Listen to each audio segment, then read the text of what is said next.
You're listening to the Sports Brothers podcast by Sam and Brian Dostal. Everything sports, all the time.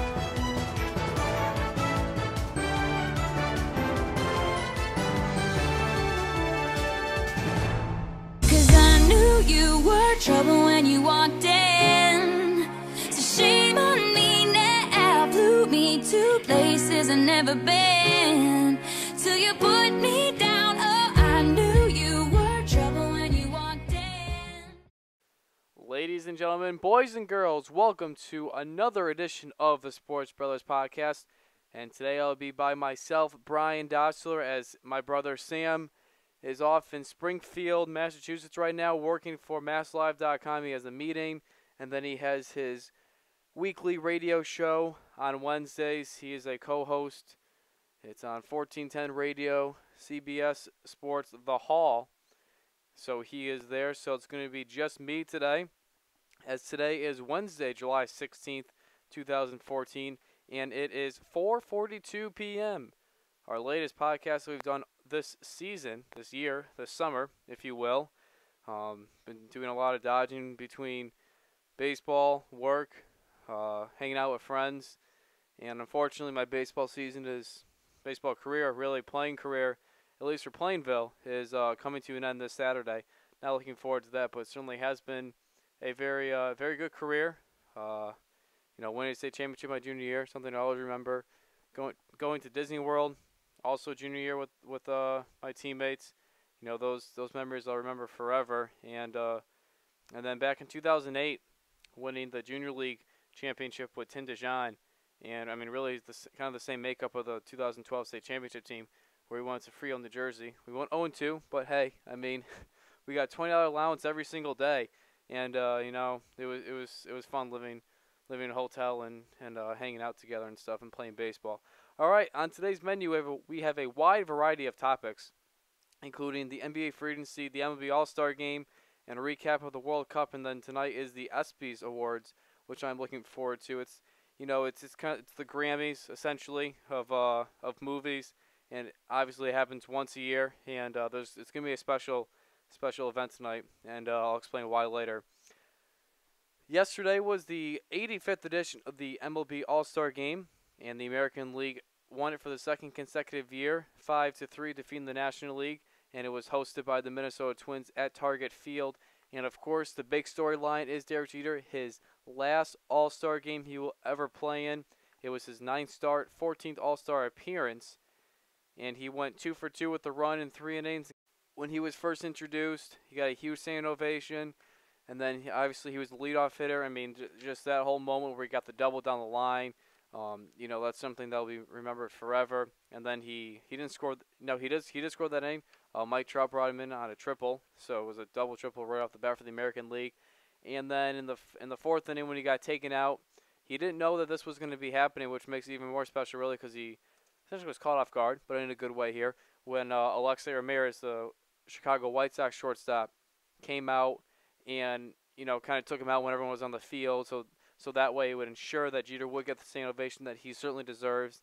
And it's just, again, I was watching it with some friends here that were at my house. We were playing cards last night, but we stopped and watched whenever there's these Jeter type moments, and the ovation he got was phenomenal, and rightfully so. He tipped his cap, said thank you, and just really, for the Yankees, Jeter going out this year. It was Mariano last year, and just kind of wow. It's really all you can say about it, really.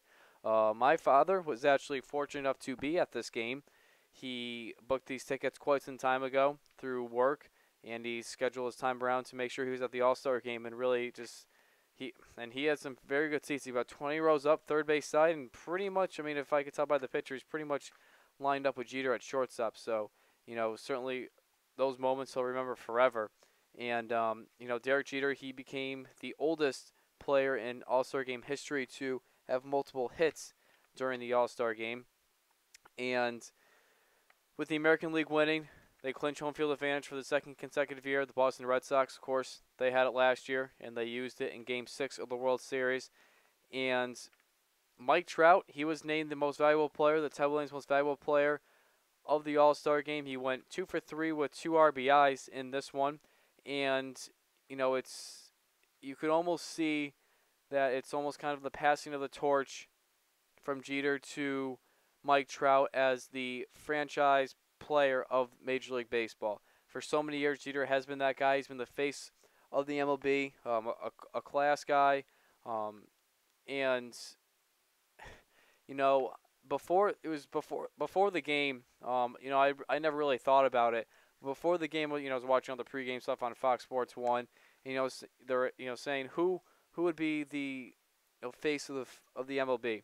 And my first thought was Clayton Kershaw. I still think he is the best player in Major League Baseball, just because the way he goes out once every 5 days and competes at such a high level and performs at such a high level. He's well into his Wainwright could get it, but he could be getting his second straight Cy Young Award, NL Cy Young Award, and Gabe Kapler and Frank Thomas and the announcers on Fox Sports 1, they were saying Mike Trout, and I was like, that'd be my second pick.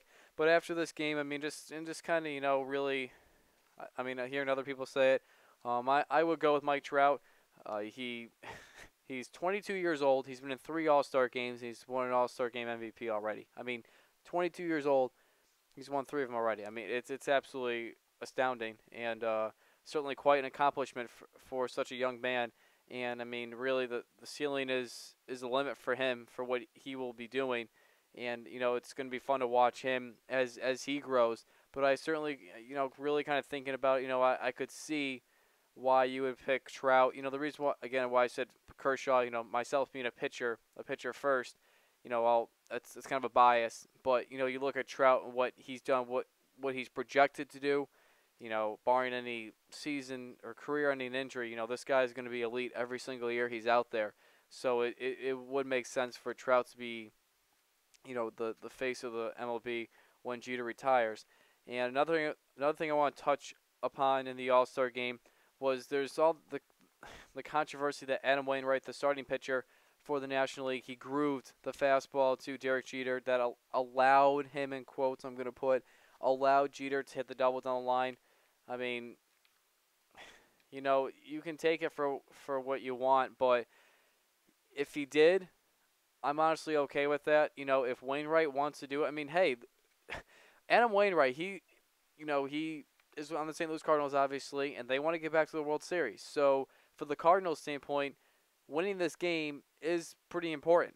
You want that home field advantage. They didn't have it last year, and they lost in Game 6 to Boston. And the first 2 games were in Boston in the World Series. They want it home. So that kind of is a factor in it. Again, I don't have a problem with Wainwright grooving it to him, giving the respect that he deserves to Jeter, but don't go out and say it. Don't go to Twitter, especially during the game. Don't go, don't say, I forget the exact quote. It wasn't groove. Groove wasn't the word, but I gave it to Jeter. If I knew he was going to hit a double, I probably wouldn't have done it. But it's unnecessary to say it. That's something that you just completely deny and just, kind of keep it, just to a mystery to fans, I guess, because, people would have talked about it and then it would have, died down very quickly. But it's one of the top topics today saying, Wainwright, he gave it to Jeter and whatnot. But, he gave him a standing ovation along with everyone else to Jeter. And Jeter actually, told him to, all right, let's go when he was to the plate. But, just Wainwright being the class guy he is, he put the glove down to show you, no, Jeter, you deserve this. Jeter, a guy that's really not comfortable with the spotlight solely on him. Obviously, he is known as Mr. November for all of his clutch hits and clutch plays for the Yankees. But he really doesn't like the center of attention all around him. And but he's certainly going to be getting those moments in the coming months. And certainly the All-Star game last night was one of them. And now to the Home Run Derby a few nights ago. This podcast was supposed to be yesterday, but due to the fact that Sam had to take this audio thing, I couldn't do it. But I do want to talk about the Home Run Derby a little bit. I do like the new setup of how it was. They have a bracket type thing now where it's 5 guys from each league. You know, all 5 guys they hit 7 outs now instead of 10, which I like. I mean, it makes it go a little bit faster. And, you know, they kind of seed each other with that. And then they have matchups. So, you know, it's not the top 4, then the top 2. It's you just have to beat one player. And I do like that. I'm a big fan of brackets. I'm not going to lie. I mean, whenever I see a bracket, you know, I'm like, obviously the biggest one being the big 64-team NCAA tournament every year for college basketball. But the one downside of it, obviously, and I think what most people can point to is it allows people like Todd Frazier to keep advancing on hitting only 1 home run. He hit 1 home run against Giancarlo Stanton, and he went first. And you had to imagine that Stanton would hit at least 1, but he didn't. So, you know, I guess that's a little bit of flaw, essentially, kind of. I mean, but I think it was good. I liked it. You know, you can see a Troy Tulowitzki versus Yasiel Puig matchup. You know, stuff like that. You know, it keeps fan interest. So I did like it.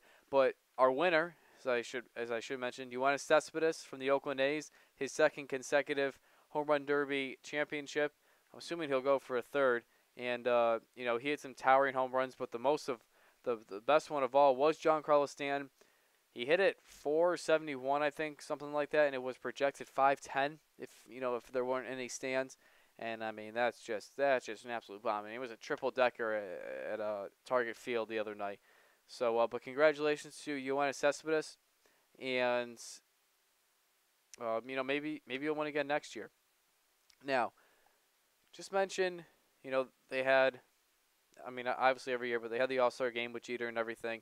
They had Cespedes. I mean, it was a good home run derby. It was a rain delay, so ended later than usual, but it was still good. Glenn Perkins and Kurt Suzuki, 2 Twins teammates, catcher and pitcher, they were on the field for the final 3 outs of the All-Star game last night. It was really a playoff-like atmosphere when Perkins was on the mound. Obviously, the hometown favorite there, and he was able to get the 3 outs, 1, 2, 3 for the AL. And like I said, it was really like a playoff atmosphere. I mean, this All-Star game had everything. The Futures game went well. The Celebrity Softball game was fun as always. Really just a great All-Star weekend festivities. But there was one problem, one big problem actually. My one problem, and it's not just me, and I thought of this morning when I was at work, and then, you know, when I got home and saw internet stuff and, you know, it said the same stuff. Tony Gwynn Jr. passed away a few months ago, or last month, excuse me, and nothing was said about him. Now, obviously, this All-Star game was meant for Jeter. It's his last one, and rightfully so. But Target Field, Major League Baseball, nor Fox said anything about Tony Gwynn. Not one thing. Not a moment of silence. Not an honorary first pitch or something like that. I mean, it was Joe Mauer and some former Twins players that threw out the first pitch. You know, no tribute video from Major League Baseball or the Minnesota Twins. You know, nothing about Tony Gwynn. And this is a guy that he didn't go to the All-Star game once. He went there 15 times. Okay, he went there one more time than Derek Jeter. Okay. I mean, you know, 5-time Gold Glove, 7-time Silver Slugger Award, 8-time NL batting champion, and he's in the Hall of Fame. I mean, how can you just miss a big one? You know, how can you miss a big one like that? It bothers me. You know, it's something that I didn't think about during the All-Star game. I mean, you know, with people over, I was, you know, watching it but not really watching. You know, once Jeter was off the field and stuff like that, but. You know, just nothing. I mean, I was watching the pregame stuff, and not even in the pregame stuff do they even mention Tony Gwynn. I mean, that's just something that you absolutely have to do, and I don't understand why they didn't do it. I mean, I haven't heard a statement saying, you know, from the MLB or at Fox or anyone saying, you know, this is the reason why we didn't talk about Tony Gwynn, because I really don't think there is an answer. Maybe they didn't feel like it would fit in with this All-Star game, but you have to get it in there. excuse me, you have to include Tony Gwynn into this. I think it was a big miss there. Like I said, the All-Star Weekend festivities game, it was fantastic. It really was. But you missed a big one, Minnesota. You really did.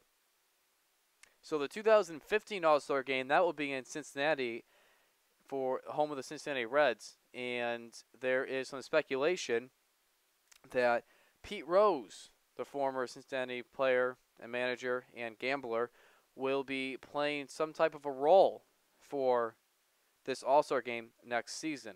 Of course, he was banned in the 80s, I believe, for gambling on games that he managed, and he's starting to slowly but surely come back into baseball. It was last month now where he was actually in Bridgeport, Connecticut, and he managed the Bridgeport Bluefish for a game. Okay, the Bluefish won the game, and it was just a one game. It was an honorary type thing, but he's slowly starting to get back into the game of baseball, and maybe with Bud Selig going, the new commissioner, when he comes in, maybe he'll let him in. It's obviously Pete Rose. If Pete Rose should be in the Hall of Fame as one of the biggest sports baseball debates in the history of the game. What he did on the field versus what he did off the field. His numbers are Hall of Fame worthy, but his actions off the field are pretty trashy. Not Hall of Fame worthy. So it'll be interesting to see what he's going to be doing. I mean, it's going to be a big storyline next year. They haven't said what kind of a role he'll be, or we don't know if he'll be a bench coach. I would have to imagine it'd be some type of a coach, right? I mean, throwing out the first pitch. I mean, that doesn't do anything towards him trying to get back in the game of baseball.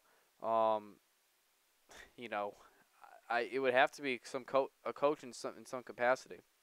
So that's for next year. But overall, I will say that it was a success, and congratulations to Derek Jeter. And we'll be talking certainly more about you on the podcast, and when I end up going to school. And for On the Other Clock Tower with Patrick Mirth on WECS Radio 90.1. Wow, I haven't said that in a long time. But so we'll be following Jeter all the way till the end. And now to the World Cup, which concluded this past Sunday when Germany won their fourth World Cup final, 1-0 over Argentina. And the reason why I bring this up, well, I mean, we followed the World Cup, not the most diehard of fans, but we did follow it during its time through our podcast. But the number that I want to point to you is 28 million Americans watched this final. 28 million Americans watched this final, in a final that didn't include the Americans. Okay, these were two foreign countries that played against each other, two dominant programs, two big names in Germany and Argentina. And I think it speaks volumes for the sport of soccer. It's been criticized, highly criticized, of not being a sport that should fit in America. I'm on this side. I'm not a huge soccer fan at all. I'll admit that. I mean, we have admitted that on past podcasts. We're not going to pretend to say like we're talking about soccer, but it is a growing sport in this country. Now, is it do I think it's going to be bigger than baseball, football, or basketball? No, I don't. Not at least in the next, 30, 40 years. I really don't. But it is a growing sport. If soccer really takes over America, it takes it by storm, really. I mean, that's when you'll see soccer on ESPN, daily, or I shouldn't say daily, but 2 or 3 games a week. You don't see that. You see maybe one. You see the MLS game of the week. Usually it's on Sundays, and now they're pushing even more with the World Cup. And I still don't think it's going to make that big of a jump. But it is encouraging to soccer fans in the U.S. that it did that. I think this stat really says a lot with the 28 million Americans watching this. Again, the Americans were not involved in this, so people took time out of their day to watch this, and I think a big part of why there's more involvement in soccer in this World Cup was because of social media.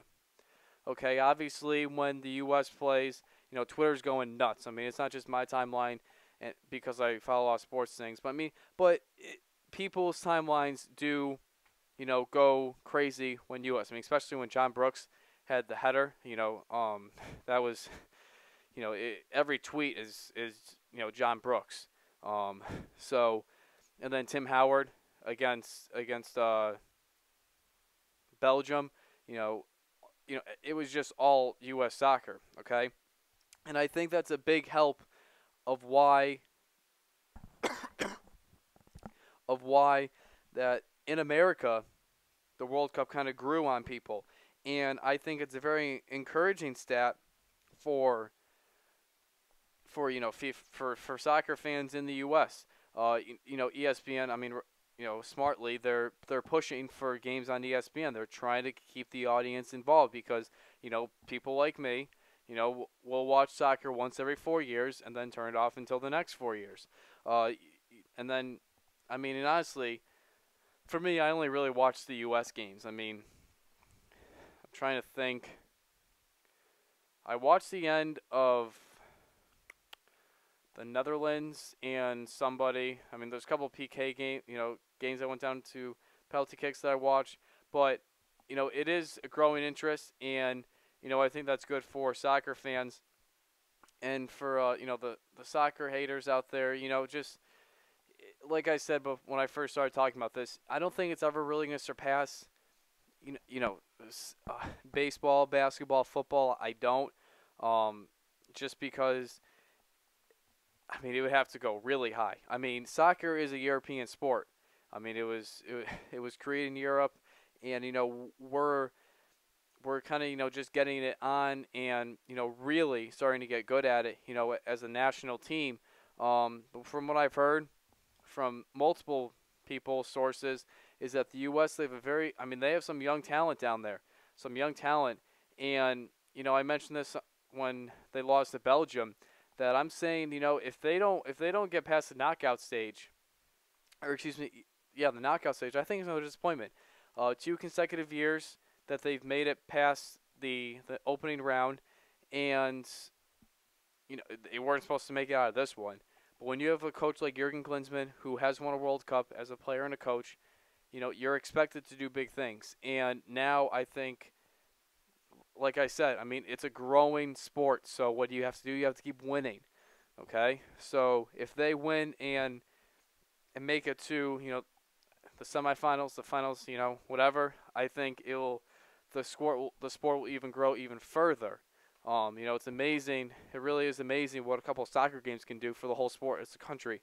But I'm telling you, if they make it, if they make it to the semifinals, finals, obviously, I don't think they'll win it in 2018. But then again, on the other side, if they go 0-3 or they don't make it past out of their group stage, I'm not saying the numbers are going to dwindle necessarily, but it wouldn't have the same effect, obviously, if they kept winning. All right, so that's enough talk about the World Cup, and the NBA free agency talk continues. Every show, we're talking about different NBA free agents going where, not going where. Obviously, LeBron James has been the big one going back to Cleveland. And one of his former teammates, Dwayne Wade, will be staying in Miami, and he will be staying there for 2 years. Also, Chris Anderson, Birdman, and Mario Chalmers, they re-signed with Miami. Luol Deng, he signs with the Miami Heat, 2 years, $20 million. So you're really seeing the Miami Heat kind of building the same team as they had last year, minus LeBron James. Do I think that's a good thing? Not necessarily. I think they should kind of change it up a little bit. They did bring in Josh McRoberts. They did bring not Rashard Lewis. Danny Granger, Rashard Lewis to the Mavs. Yeah, to the Mavs. But Ray Allen, it sounds like if he's either going to the Cavs or retiring. I don't know. I think they need to make a bigger bang in free agency other than getting Chris Bosh. I mean, again, $118 million, but it'll be interesting to see. I think their guard play is going to falter this upcoming season. I do. That kind of hurts with Shabazz Napier being on the team. But Chalmers, I mean, unless he steps up big time, it's not looking good. They are rumored to be going after Rodney Stuckey. And I think Eric Bledsoe would be a good fit there as well in Miami. He's a free agent from the Phoenix Suns. I think he'd be a good fit there. But we'll see. And now, who is my next guy on my notes? Carmelo Anthony. God, haven't had a show in a while. Carmelo Anthony, he re-signed to stay in New York for 5 years, $124 million. And all I have to say, Carmelo Anthony, to you is do not complain when you do not win an NBA championship in New York. Don't sit there and whine and say, oh, LeBron has his NBA championship. Oh, Parker has his, blah, blah, blah. Don't sit there and say that. Because you had a chance to go to Chicago, play with Derrick Rose, play with Taj Gibson, play with Jimmy Butler. You had a chance to play with those guys, and you elected to stay in New York. Now, that's fine. If you like New York, okay. Who am I to tell you? Who are any of these sports guys to tell you? You went to Syracuse. I can see why your heart would be in New York, okay? But don't have any more, meltdowns saying that, I don't win. You're part of a rebuilding process in New York. This team won 50-plus games a few years ago, and last year they went, I think, 38-47, missed the playoffs in a weak Eastern Conference. And this, as I mentioned in our past a couple of podcasts, the Eastern Conference, it's a lot more south than it was last year. It is. It really is. It's not good as the West, but it's going to be a lot more difficult than it was last season. So don't start complaining and saying, "Oh, I want to win" when you re-sign with the Knicks. Now, yes, I am doubting the New York Knicks, Derek Fisher and Phil Jackson, that they can't win an NBA championship. If they prove me wrong, good for them. But I don't see one in the near future. I do like what they've done with their picks, in their trades, getting Shane Larkin, getting Samuel Dalembert, drafting Clay Anthony early. I like all that stuff. They got rid of the worst point guard in the league, Raymond Felton. I like all that stuff, but I just don't. It can't compete against Chicago, a Cleveland. It's weird saying that right now, but I don't think it has a chance to compete against some of the better teams in the league. Trevor Ariza signed a 4-year, $32 million deal with Houston, and he essentially replaces Chandler Parsons. Ariza did so well for the Wizards last season, helped them lead them to the second round of the Eastern Conference playoffs, and I think this is a good fit for Ariza. This guy he's a pretty good defender. He's a good on-ball defender. He's got long arms, which bodes well for him. And I think, if they didn't get Parsons, Ariza was their guy, and they got him. On the other side, Parsons, he was insulted of how the Rockets didn't try to go after him in the free agency. Didn't match the offer. That's what I was looking for. Didn't match the offer from the Mavericks that they set up 3 years, $46 million. And by the way, Dirk Nowitzki, it was originally first reported that he signed a 3-year, $30 million deal. Well, it turns out it was a 3-year, $25 million deal. So he's making even less money than we originally thought.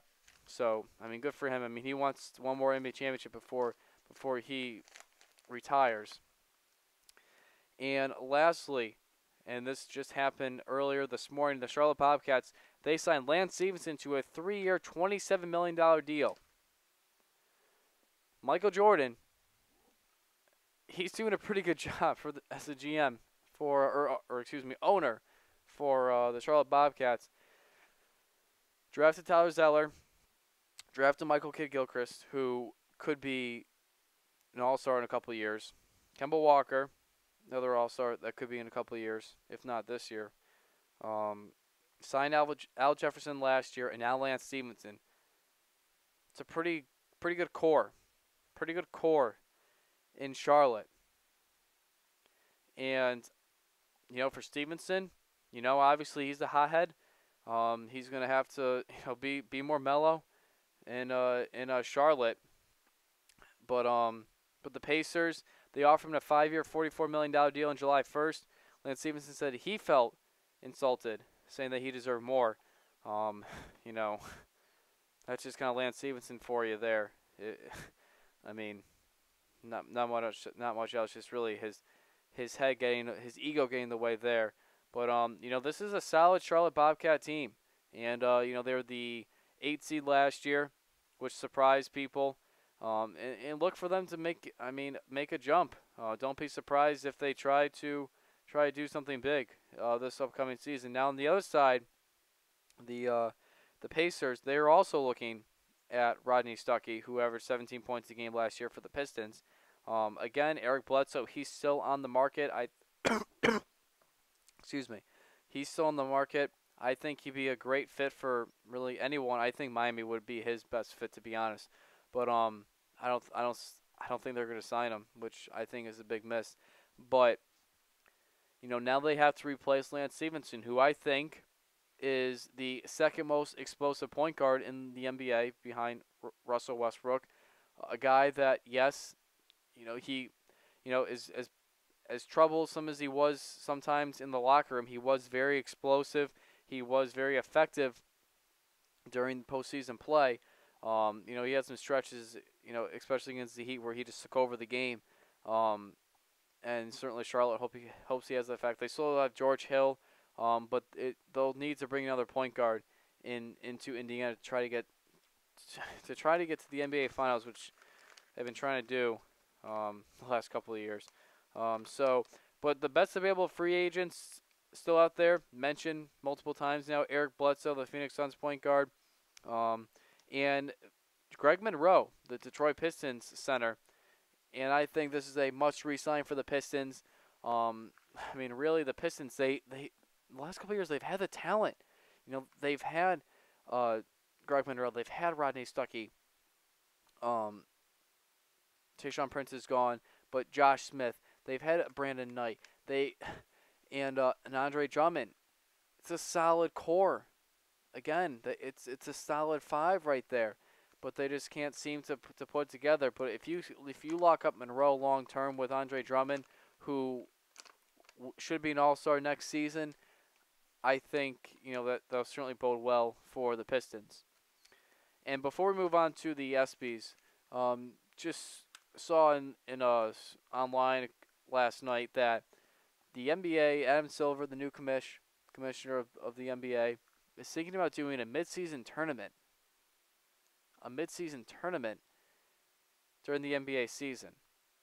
Now this is something that I want to kind of debate with people. But what would happen here would be the top 4 teams, I'm assuming from the 2 in the East, 2 in the West, they would play a tournament against themselves.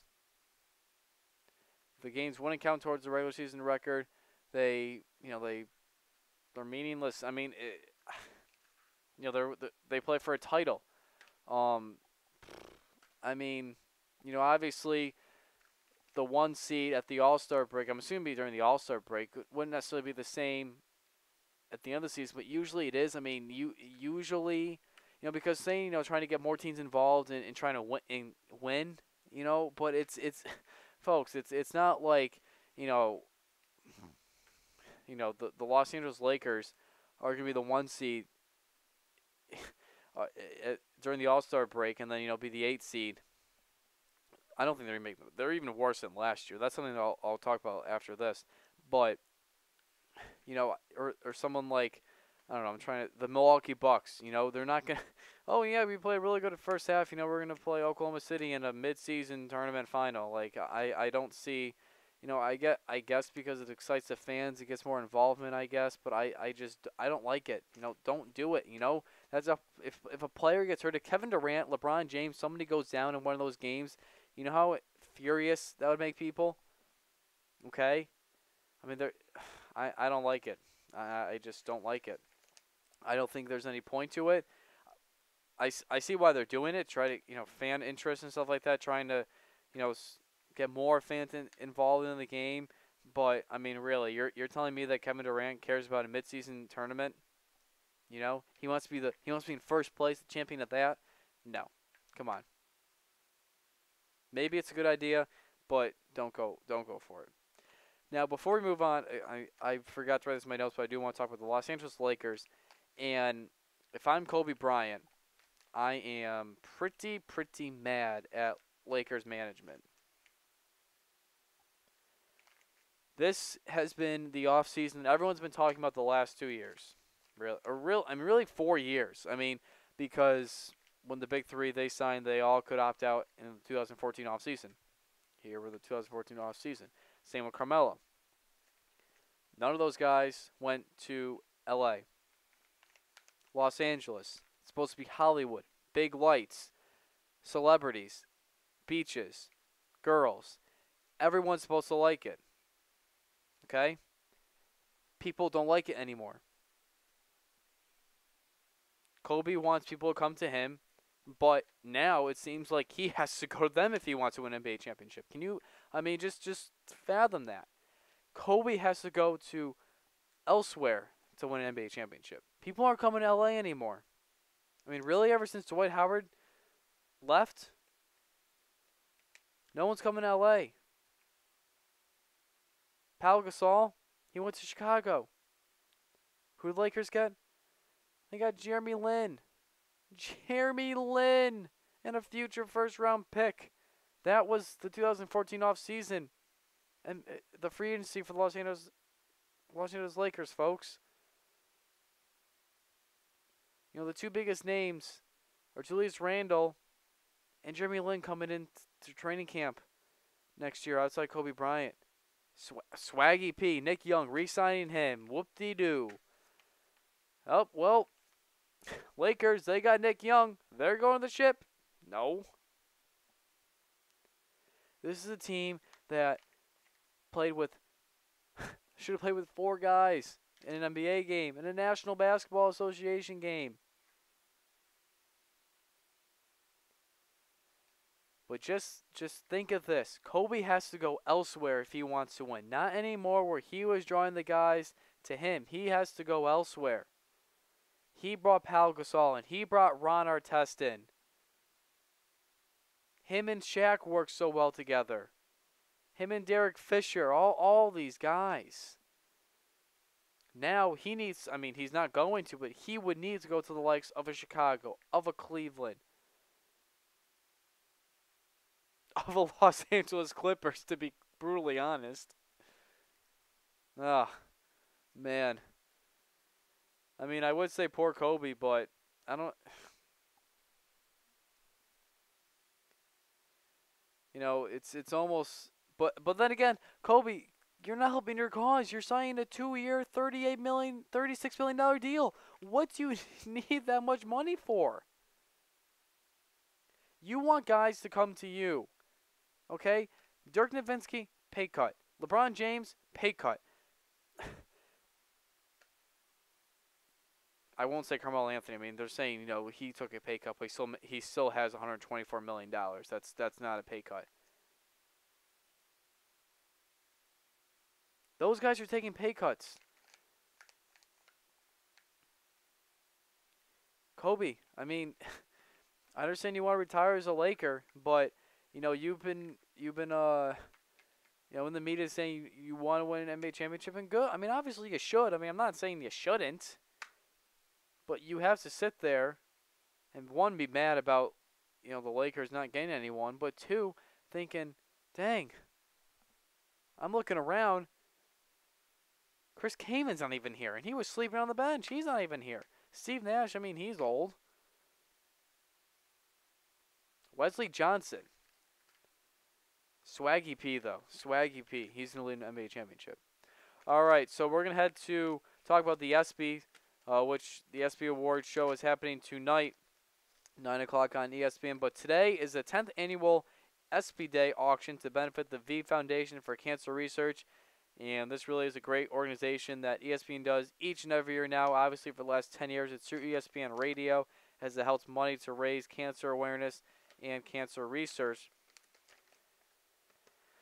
And, of course, the V Foundation, after the former North Carolina State University head coach Jim Valvano, as his famous speech was made in 1993 at the ESPY Awards, the Don't Ever Give Up speech.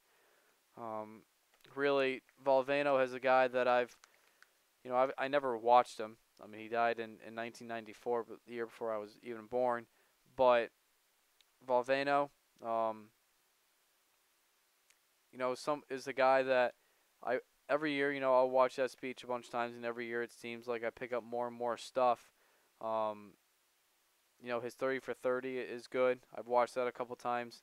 I should really start trying to read his books and just try to, see his coaching aspect. Not necessarily. I mean, everyone here now hears about his fight for cancer and helping money for cancer awareness, which is good, which is great. I'm not saying that, but I've read all that stuff. I kind of want to just get to know his basketball insights more now. So I do want to be a basketball coach. I mean, if I could be a basketball coach, that'd be very cool. But again, 9:00 ESPN tonight, and Stuart Scott, a 3-time ependychial survivor, will be honored for the Perseverance Award, which is named after Jim Valvano, and that's gonna be emotional. I mean, that's gonna be emotional. That's another. I'm not gonna say it's gonna be I don't want to say as big as Jim Valvano, but it's gonna be emotional, and there's gonna be wet eyes really everywhere in that building and across the country. All right, well, thank you for listening to today's podcast, as this was quite a long one. I'm not sure how long it was. I can do the math there. It's about 38 minutes, something like that. So thank you for listening to the podcast. You can listen to our shows, our past shows, off our website, thesportsbrothersblog.wordpress.com, or off our Twitter page @sportbrothers. And today was our 17th show.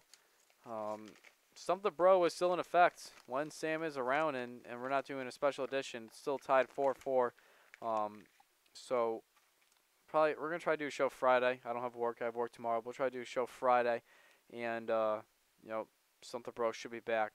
But other than that, have a great day, folks.